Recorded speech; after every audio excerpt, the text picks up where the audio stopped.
দেখেন এখানে কোনো কন্ডিশন আমরা দিচ্ছি এখানে এগুলো হচ্ছে অলরেডি কন্টিনিউড মানে দিজ আর কন্টিনিউড এঙ্গেজমেন্টস। এই হাসিনা পালিয়ে যাওয়ার টেররিস্ট ১,৫০০ মানুষ হত্যা করে ভারতে গেছে, তার প্রতি আমাদের জুডিশিয়াল প্রক্রিয়ার একটা আউটকামও আছে।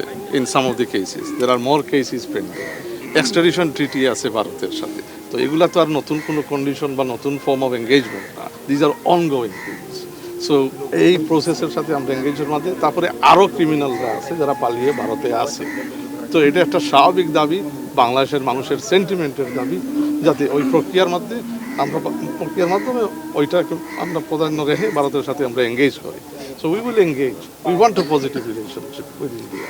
কেন রাখবো আমাদের নেইবার, উই শুড একটা ওয়ার্কিং রিলেশনশিপ থাকবে, কিন্তু আমাদের ন্যাশনাল ইন্টারেস্টকে শুধু ভারত না কোনো দেশের সাথে ন্যাশনাল ইন্টারেস্ট কম্প্রোমাইজ করে তো আমরা কিছু করতে পারি না।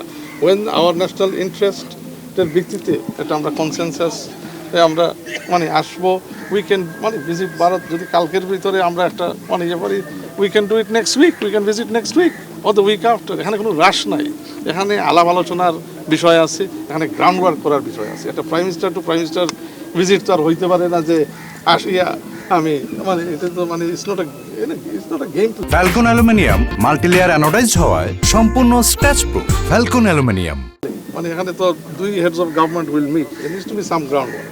So we are doing that, that is goodwill, good gestures that India থেকেও আসছে, আপনারা দেখছেন যে they have acknowledge that the sentiment বাংলাদেশের মানুষের এই পলাতক সন্ত্রাসী শেখ হাসিনার এই প্রেস কনফারেন্সের মাধ্যমে মানুষের সেন্টিমেন্ট হার্ট করেছে 5th August, and they note that, they've noted that. It's a good start. এখন দেখি বাকি আলোচনা একটু প্রোগ্রেস হোক, এবং আলোচনার ভিত্তিতে আমাদের ন্যাশনাল ইন্টারেস্টের ভিত্তিতে আমরা অবশ্যই যাব যখন দ্য টাইম ইজ রাইট।